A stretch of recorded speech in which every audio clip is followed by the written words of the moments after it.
Thanks for being here early in the morning. I love when I'm the first speaker of the day and there's actually people in the room.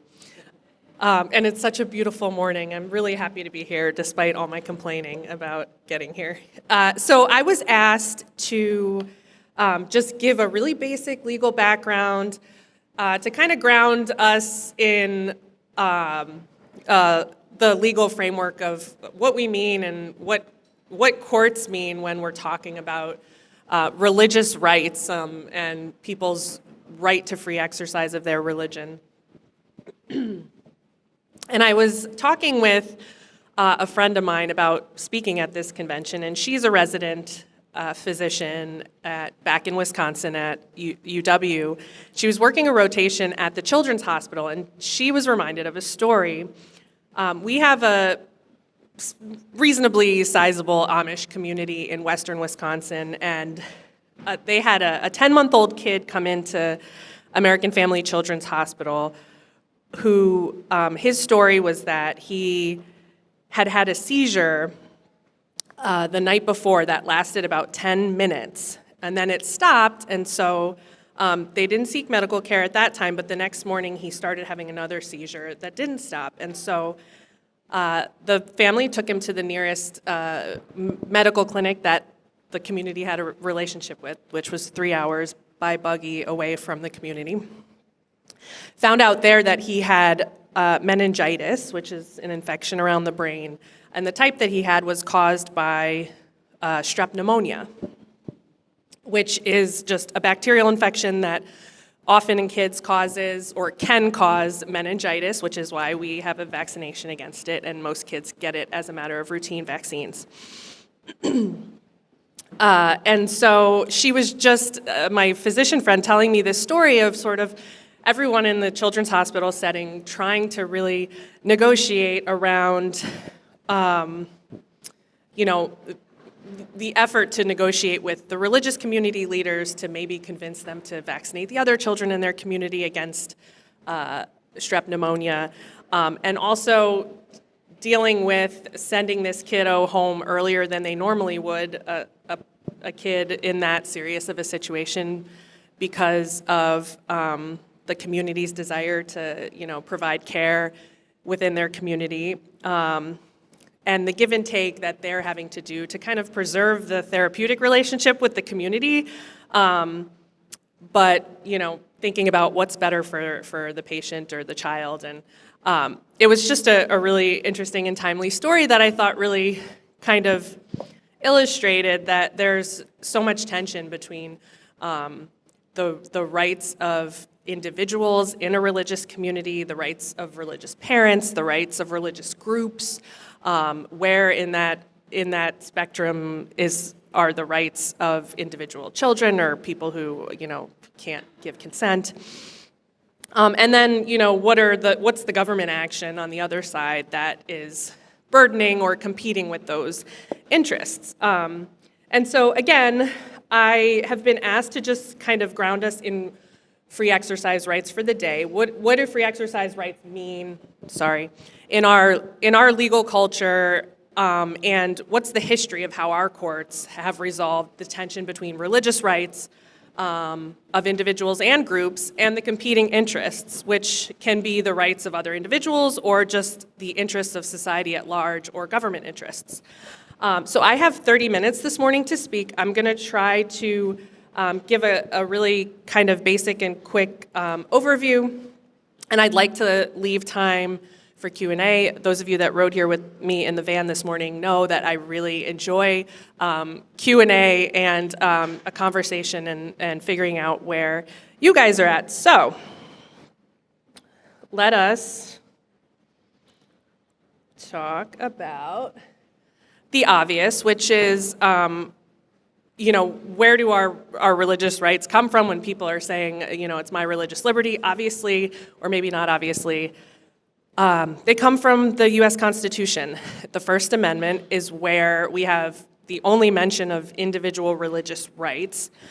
And in the First Amendment, of course, there are 6 rights in the whole text. We have the right to a secular government, free exercise, free speech, free press, free assembly, petitioning your government for grievances. But in this first clause here is where we get Congress shall make no law respecting an establishment of religion. That's where I usually live, which is keeping government secular. But the second clause is what we're talking about here, which is prohibiting the free exercise thereof. And I've emphasized the word prohibited there because it's important that the language that was selected, which is what the government can't do is prohibit free exercise, but it's always been understood throughout our legal history that your religious practice, your religious actions can be burdened, they can be hampered, they can be inconvenienced, they can be impeded, although your religious rights cannot, your religious exercise cannot be outright prohibited.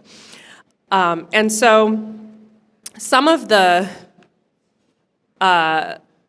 early cases kind of analyzing what this actually means in the courts. There's an old legal adage that's like, your right to swing your fist ends where my nose begins. And that's kind of like the principle that we've used to draw the line of where the rights of others begin is sort of the right to where religious action should end. Thomas Jefferson wrote, "The legitimate powers of government extend to such acts only as are injurious to others. It does me no injury for my neighbor to say there are 20 gods or no God. It neither picks my pocket nor breaks my leg."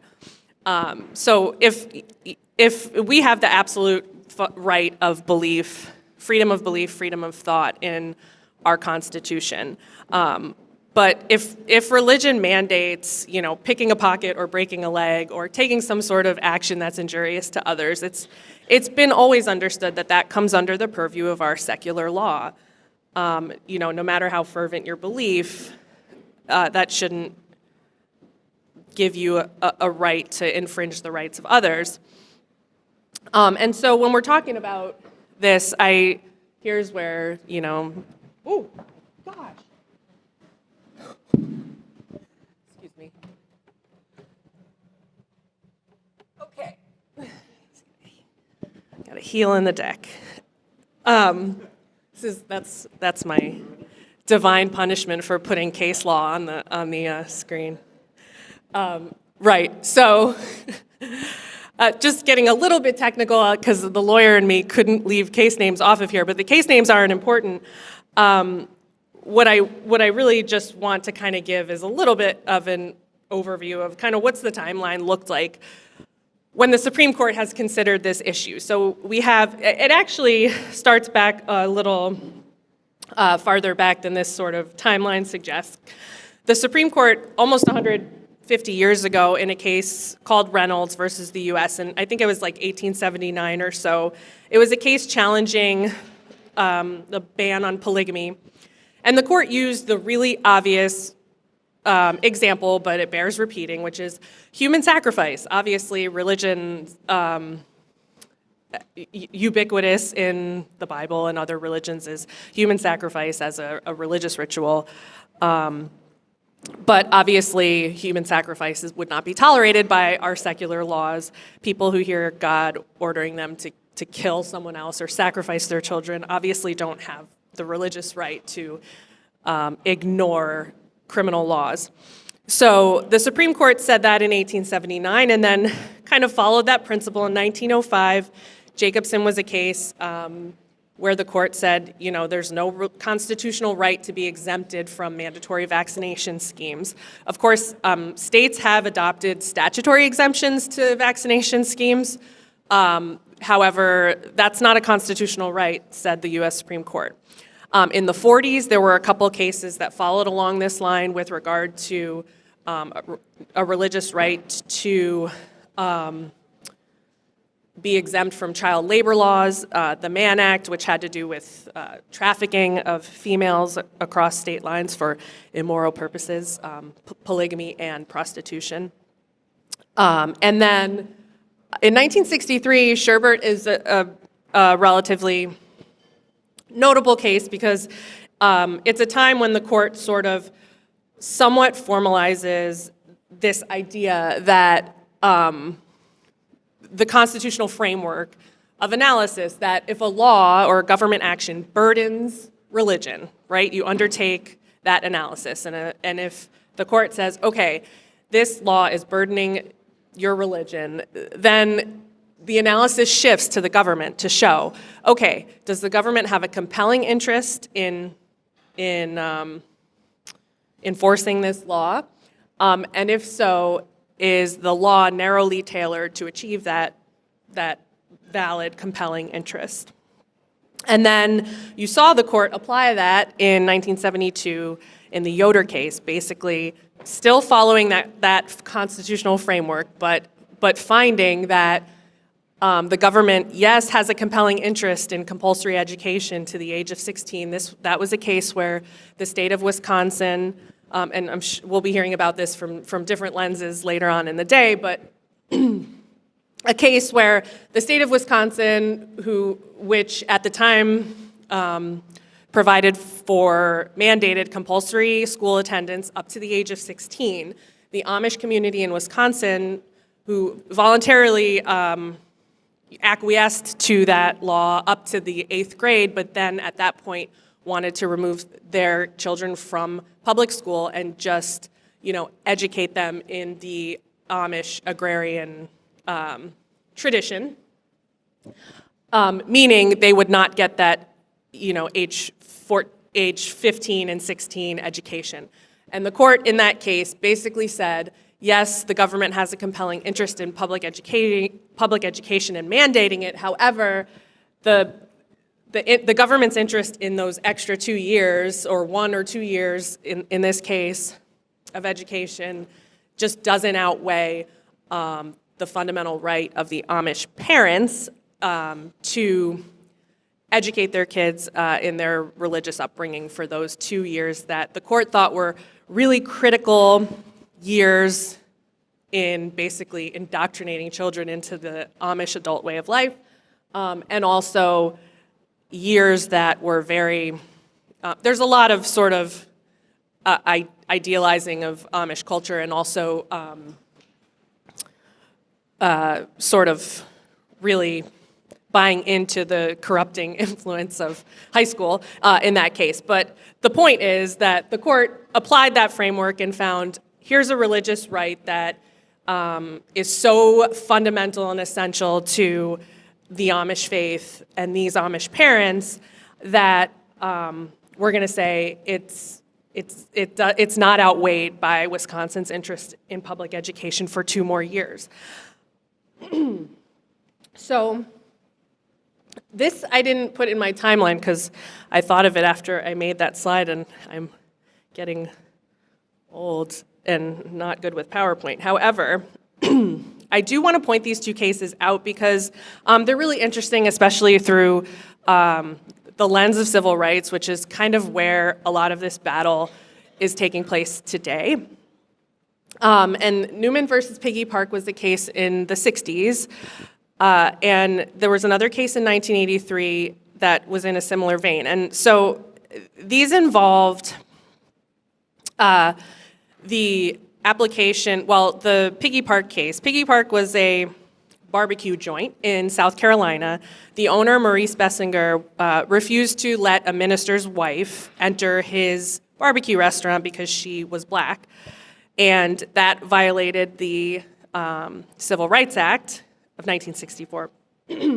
He argued before multiple courts, including the U.S. Supreme Court, that serving members, I'm quoting him here, serving members of the Negro race would violate his sacred religious beliefs.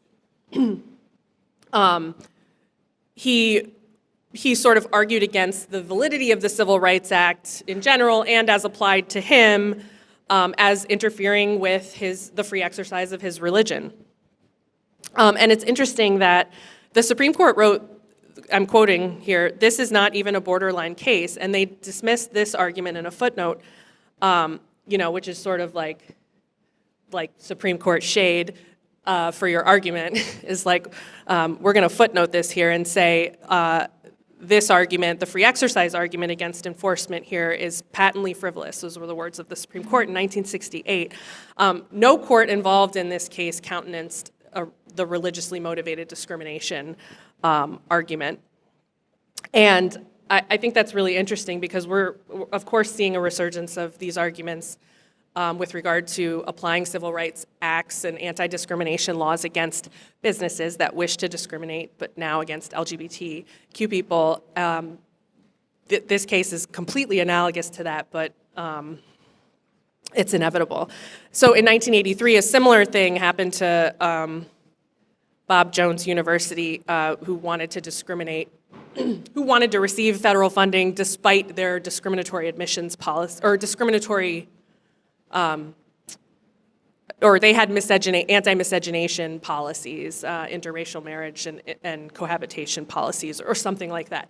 And they were suing to still be eligible for federal funding, making the same argument that, you know, their religion requires these discriminatory actions, and they should still, you know, as a matter of constitutional right, be eligible for funding. That argument was not accepted or countenanced by the U.S. Supreme Court, and this was in the 80s. So kind of back to the timeline. We had this, you know, is there a compelling government interest if a religious right is burdened analysis? And then we get to 1990 when a pretty big free exercise case happened. That's peyote in the picture, so you're not wondering the whole time. Those of you nodding, you had fun. Employment Division v. Smith was a case in 1990 that involved a denial of unemployment benefits to two people who were fired. They were drug counselors. They were fired from their job for using peyote, and they were claiming that they used peyote as part of a religious ritual. And they were making the argument that they were still entitled to benefits. Basically, it had to do with whether or not they were fired for cause, but their basic argument was that the criminal law outlawing the use of peyote as a Schedule whatever substance, Schedule I substance, violated their right to the free exercise of their religion in using peyote in a religious ritual. And the court here did something that kind of narrowed how broadly courts had been analyzing these free exercise burdens versus government interests. And what the court did, and this was an opinion by Justice Scalia, so this was not a controversial position on the court or ideological. But the idea was that the court said, the government's not going to have to satisfy this high burden, what lawyers call strict scrutiny, meaning you don't have to come up with a compelling interest and show that it's narrowly tailored if we're talking about a law that's neutral on its face, meaning it doesn't explicitly say, you know, Native Americans can't use peyote. It's neutral on its face, and it's applied generally. It applies generally. It applies to everyone. There's no evidence either in the text of the law or in its application that it's meant to target specifically a religious action or action for a religious purpose. Unless you see that, the court here said no compelling interest is needed. It just needs to be a rational, you know, the government is doing something rational. And so the components of the Sherbert test, the earlier test, are still appropriate, but too broad when we're talking about neutral, generally applicable laws. And so this actually was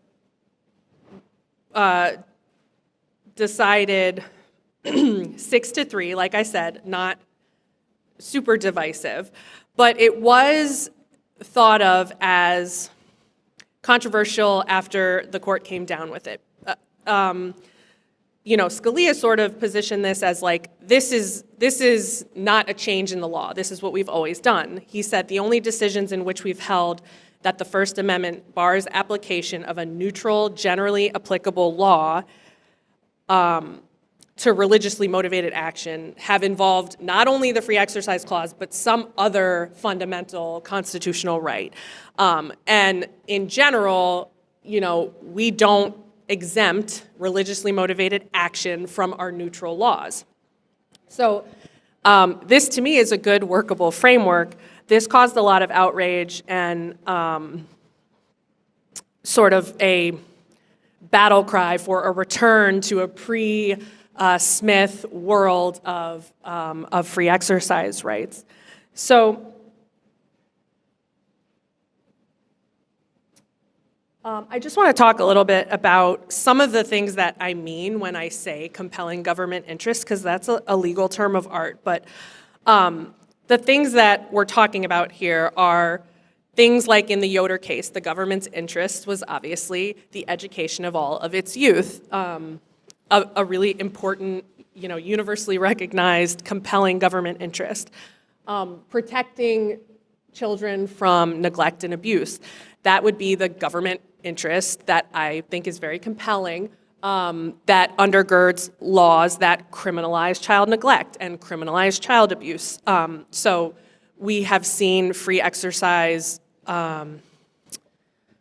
challenges to criminal prosecutions against parents who are charged with child abuse for things like faith healing failures, children who die or are seriously harmed by parents who refuse to seek medical attention, and then those parents are charged with child neglect or something under this state criminal statutory scheme, and then they raise a free exercise challenge to that prosecution.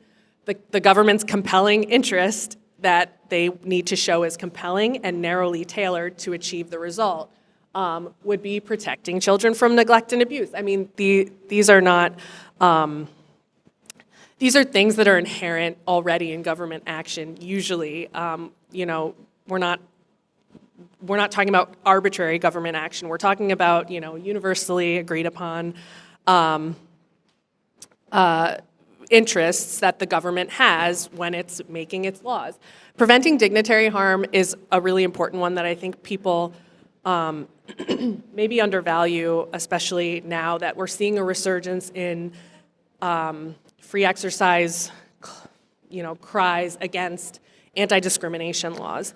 I'm sort of seeing a lot, and I'll kind of save some of this for Q&A, but a lot of sort of conversation around, well, how important is like when we're talking about discrimination in places of public accommodation, like the wedding services industry, cakes and photographs and things like that for weddings. How harmful is it really to not be able to be provided with a cake or with cupcakes or this? And I think it's important to understand or note that historically, what we're talking about when we talk about the government's interest in passing an anti-discrimination statutory scheme is preventing the dignitary harm that comes along with discrimination, not providing sometimes I think in the race context in the 60s, it had a lot to do with housing and being able to travel and being able to find hotels and food. But we're also talking about being able to be admitted into places on equal terms, places of amusement, places, sports arenas, things that the government's interest is in preventing the dignitary harm. This is sort of a tangent, but I think Martin Luther King described it really well when he was talking about, I'm paraphrasing him because I can't find his quote, but he described it as, that feeling when you see the tears welling up in your 6-year-old daughter's eyes when you're telling her that she can't go to the amusement park because colored children can't go there. And he described it as when you see the ominous clouds of inferiority start to cloud her like innocent little mind. This is I'm paraphrasing, which is terrible, but this is what we mean by dignitary harm. It's the harm of inferior treatment and what that does to us across society. And then, of course, obvious compelling government interest in public health exists for a lot of these vaccination schemes, public health stances, things that are very commonly objected to for reasons of religious belief and practice. So, kind of with an eye towards the future, so after Smith in 1993, Congress passed the Religious Freedom Restoration Act, RFRA, and this is a statute. It's not a constitutional right. It could be repealed by Congress tomorrow. Couldn't, but could. And it was a response to the Smith case, and it actually sets up a system of review for the courts to apply to cases where a free exercise claim is being made. So there's a pretty legitimate argument that it's not constitutional, which Marcy Hamilton, who won't be here today, which is very sad, made successfully as regards this applied to state laws, but it still does apply to federal laws. And it sort of represented kind of the beginning of a pushback against this really, in my view, sensible, appropriate line drawing at neutral, generally applied laws. Everyone has to obey, and you don't get to be exempt or have a license to, not follow neutral laws for reasons of religious belief or any other reasons. So we're seeing now in the New World Order here with our new Supreme Court, the onslaught of these cases that are now kind of a resurgence of arguments that religious beliefs, free exercise of religion justifies exemptions from compliance with neutral laws. The Masterpiece Cake Shop is a very obvious and notorious example that came down last year or a couple years ago that had to do with a bakery owner wanting to violate Colorado's anti-discrimination statute. The court didn't really resolve the issue of didn't resolve that as a free exercise matter. So we still live in a world where you don't have a religious right to violate or ignore anti-discrimination laws yet. I highlighted Espinoza because it's a case that the court's considering this term. And it is not a good sign that the Supreme Court is reviewing this case.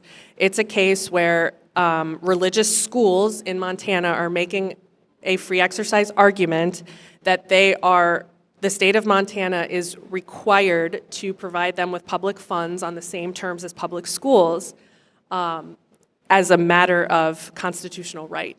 That is really broad. That is not supported by the kind of rough and dirty history we just went over, and the fact that the court is taking this case means that they're inclined to rule in that way. And they've kind of greased the skids for this over the past couple years with other cases that are technical and boring, and I want to have time for some questions. But that's sort of a really basic kind of framework and history for how courts, at least, analyze rights against, religious rights against government action or government interest in protecting other people's rights or societal rights. But I would love to take any questions if there are any. If not, I'm sure I can think of something else to yammer on about. Yeah. Thank you for coming. I'm a member of your organization, and I Cheers.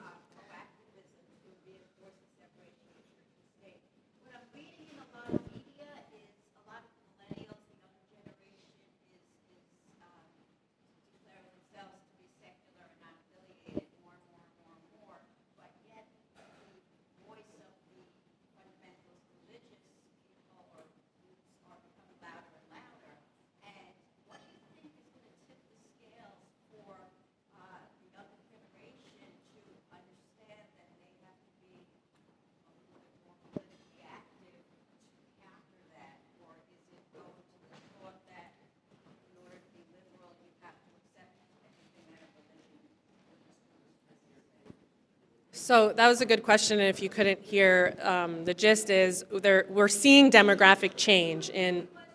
Can I repeat the question? Yeah, I can paraphrase the question. The question was, even though we're seeing growing numbers of non-religious and secular identifying Americans in millennial and younger generations, we're still seeing the rise of fundamentalist religious power in this country. What do you think is going to be the tipping point, or what needs to happen for sort of the demographics to overtake the power imbalance? And I do think it's not only in this area where the minority viewpoint is what we are all currently living under. It's not just in religion, it's in lots of other legal contexts.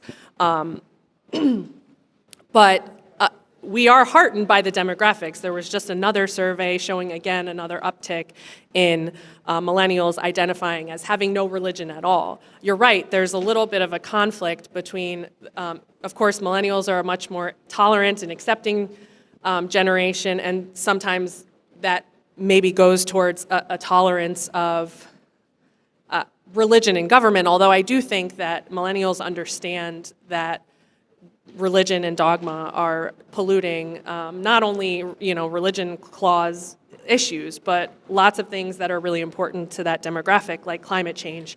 Fundamentalism is polluting a lot of public policy, not just the establishment clause issues. I'm hopeful. Hi.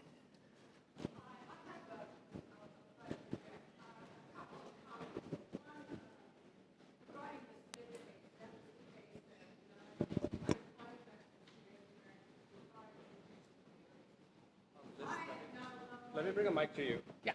You can just put it over here. Sure.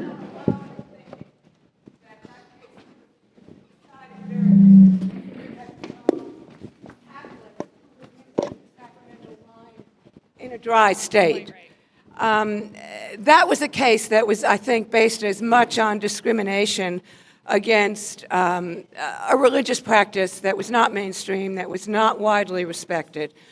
I think Scalia especially might have decided it differently had it not involved Native American use of peyote, a drug that was also considered quite outre. So I think it's important to talk about these cases also in terms of discrimination and the different ways in which the court views different religious practices and the kinds of protections that they deserve. I also wanted to make a quick point about dignitary harm, which I think it's important to remember that it's qualitatively different from the harms of being denied a job, being denied educational access, being denied the right to travel, because it's so, it's so subjective and so variable and so much harder to quantify. Some people may be deeply offended and troubled by being turned away by a wedding photographer. Some people may not really care. And that's a much harder thing for the law to regulate, especially in the context of a free exercise clause. Thank you. Thank you. And that's, of course, Wendy Kamner, who's our keynote, and hopefully will expound upon all of this when she's speaking to us later on. And I have 0 more minutes. I agree so much with your comment as regards what the court does depends so much on which religions they're evaluating. And a more recent example of that is the Masterpiece Cake Shop case that was just decided on, the religious hostility of the Colorado administrative process to this baker who was asserting his religious right to discriminate against customers. Decided, the same term as Trump v. Hawaii, which the court really showed no concern about discriminatory, hostility towards Muslim immigrants. The same sort of evaluation, but done on with a much less strict eye. So, of course, it matters so much what religions the court is evaluating as to what the outcome is. But thank you so much. I'm looking forward to today.